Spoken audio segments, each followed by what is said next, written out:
Hai semuanya, kembali lagi di channel Portal Edukasi. Pada kesempatan kali ini kita akan membahas rangkuman materi IPS kelas 7 bab 2, yaitu tentang interaksi sosial dan lembaga sosial. Materi pertama akan kita mulai dengan interaksi sosial. Salah satu ciri manusia adalah selalu hidup bersama manusia lainnya. Interaksi sosial adalah hubungan-hubungan antara orang perorangan, antar kelompok manusia, maupun orang perorangan dan kelompok manusia. Dalam interaksi sosial, hubungan yang terjadi harus dilakukan secara timbal balik oleh kedua belah pihak. Berikutnya adalah faktor-faktor interaksi sosial. Faktor-faktor interaksi sosial adalah ada faktor imitasi, faktor sugesti, faktor identifikasi, dan faktor simpati. Faktor imitasi adalah proses seseorang mencontoh orang lain atau kelompok. Contohnya adalah seorang anak perempuan bermain masak-masakan karena melihat ibunya memasak. Faktor sugesti adalah pengaruh yang dapat menggerakkan hati orang. Contohnya adalah seseorang akan merasa cepat sembuh setelah pergi ke dokter. Berikutnya faktor identifikasi adalah kecenderungan atau keinginan dalam diri seseorang untuk menjadi sama dengan orang lain. Contohnya, seorang anak mengidolakan pemain sepak bola, maka semua tingkah laku idolanya akan dilakukan. Sedangkan faktor simpati adalah kemampuan untuk merasakan diri seolah-olah dalam keadaan orang lain dan ikut merasakan apa yang orang lain rasakan. Contohnya, ketika ada tetangga kena musibah, kita turut merasakan kesedihannya dan berusaha membantunya. Selanjutnya adalah syarat terjadinya interaksi sosial. Syarat terjadinya interaksi sosial adalah kontak sosial dan komunikasi. Kontak sosial adalah hubungan masing-masing pihak, baik secara fisik maupun non-fisik. Sedangkan komunikasi adalah proses penyampaian pesan dari seseorang kepada orang lain yang dilakukan secara langsung maupun melalui alat bantu, agar orang lain memberikan tanggapan atau respons. Suatu tindakan manusia dapat dikatakan sebagai interaksi sosial apabila memiliki ciri-ciri berikut ini, seperti jumlah pelakunya lebih dari seseorang, biasanya dua atau lebih, berlangsung secara timbal balik, adanya komunikasi antar pelaku dengan menggunakan simbol-simbol yang disepakati, dan adanya suatu tujuan tertentu. Ada tiga aturan yang menuntut perilaku manusia pada saat melakukan interaksi sosial, yaitu aturan mengenai ruang, aturan mengenai waktu, dan aturan mengenai gerak dan sikap tubuh. Aturan mengenai ruang adalah di mana terjadinya interaksi sosial tersebut.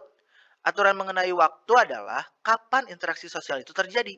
Dan aturan mengenai gerak dan sikap tubuh adalah dalam interaksi sosial, orang lain membaca perilaku kita baik ucapan maupun tindakan. Berikutnya ada bentuk interaksi sosial. Bentuk interaksi sosial dalam kehidupan masyarakat itu dibagi menjadi dua, yaitu proses-proses yang asosiatif dan proses-proses yang disasosiatif. Proses-proses yang asosiatif dibagi menjadi tiga, yaitu kerjasama, akomodasi, dan asimilasi. Sedangkan proses-proses yang disasosiatif ada kompetisi, kontravensi, dan pertentangan. Kerjasama dalam interaksi sosial adalah suatu usaha bersama antara orang perorangan atau kelompok manusia untuk mencapai satu atau beberapa tujuan bersama. Nah, bentuk kerjasama di Indonesia dikenal sebagai gotong royong. Ada 5 bentuk kerjasama, yaitu kerukunan, bargaining, kooptasi, koalisi, dan joint venture. Sedangkan akomodasi dalam interaksi sosial adalah menunjuk pada usaha-usaha manusia untuk meredakan suatu pertentangan, yaitu usaha untuk mencapai kestabilan.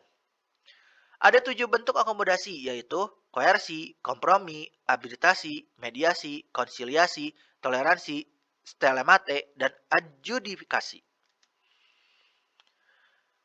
Kemudian kompetisi adalah suatu proses individu atau kelompok yang bersaing untuk mencari keuntungan melalui bidang-bidang kehidupan tertentu. Kontravensi adalah sikap mental yang tersembunyi terhadap orang lain atau terhadap unsur-unsur kebudayaan suatu golongan tertentu. Dan pertentangan adalah suatu proses di mana individu atau kelompok berusaha untuk memenuhi tujuannya dengan jalan menentang pihak lawan yang disertai ancaman dan kekerasan. Selanjutnya kita akan membahas tentang lembaga sosial. Lembaga sosial adalah keseluruhan dari sistem norma yang terbentuk berdasarkan tujuan dan fungsi tertentu dalam masyarakat. Nah, sistem norma atau aturan-aturan yang dapat dikategorikan sebagai lembaga sosial antara lain, sebagian besar anggota masyarakat menerima norma tersebut. Norma tersebut menjiwai seluruh warga dalam sistem sosial, dan norma tersebut mempunyai sanksi yang mengikat setiap anggota masyarakat. Ada tingkatan norma dalam masyarakat. Nah, tingkatannya itu ada 4, yaitu secara cara, kebiasaan, tata kelakuan, dan adat istiadat. Cara lebih terlihat pada perbuatan individu dalam masyarakat. Penyimpangan pada norma cara ini tidak akan mendapatkan hukuman berat, tapi hanya akan mendapat celaan. Berikutnya kebiasaan adalah perbuatan yang dilakukan secara berulang-ulang dalam bentuk yang sama. Nah, apabila ada penyimpangan pada norma kebiasaan ini, akan dikenakan sanksi berupa teguran. Sedangkan tata kelakuan merupakan bentuk lanjutan dari kebiasaan. Ketika kebiasaan diterima sebagai patokan dalam suatu tindakan, penyimpangan pada norma tata kelakuan ini akan dikenakan sanksi tertentu. Contoh yang terakhir adalah adat istiadat, merupakan cerminan pola kelakuan masyarakat yang mengikat para anggotanya. Penyimpangan pada norma adat istiadat ini akan dikenakan sanksi sesuai adat masing-masing. Berikutnya ada fungsi lembaga sosial. Fungsi lembaga sosial yaitu memberikan pedoman kepada masyarakat tentang tingkah laku ketika menghadapi masalah-masalah yang muncul atau berkembang dalam kelingkungan. Berikutnya menjaga keutuhan masyarakat yang bersangkutan dan memberikan pedoman kepada masyarakat untuk mengadakan sistem pengendalian sosial. Macam-macam lembaga sosial yaitu lembaga keluarga, lembaga agama, lembaga ekonomi, lembaga pendidikan, dan lembaga politik. Fungsi lembaga keluarga adalah untuk reproduksi, proteksi, ekonomi, sosialisasi, afeksi, pengawasan sosial, dan pemberian status. Untuk fungsi lembaga adalah sebagai pedoman hidup manusia dalam hubungan dengan Tuhan, sumber kebenaran, pengatur tata cara hubungan manusia dan manusia dengan Tuhan. Tuntutan agar menghindari perilaku menyimpang, pedoman pada hakikatnya manusia adalah ciptaan Tuhan, serta pedoman untuk rekreasi dan hiburan. Selanjutnya fungsi lembaga ekonomi adalah pedoman untuk mendapatkan bahan pangan, untuk melakukan pertukaran barang, untuk pedoman tentang harga jual beli barang, untuk menggunakan tenaga kerja, untuk cara pengupahan, untuk cara pemutusan hubungan kerja, dan memberikan identitas bagi masyarakat. Selanjutnya fungsi lembaga pendidikan adalah mempersiapkan anggota masyarakat untuk mencernakah, mengembangkan bakat seseorang demi kepuasan pribadi dan kepentingan masyarakat, melestarikan kebudayaan masyarakat, dan menanamkan keterampilan yang perlu bagi partisipasi dalam demokrasi. Selanjutnya fungsi lembaga politik yaitu memelihara ketertiban dalam negeri dan mengusahakan kesejahteraan umum. Nah, mungkin untuk kali ini cukup sekian. Terima kasih telah menyimak video pembelajaran ini hingga selesai ya.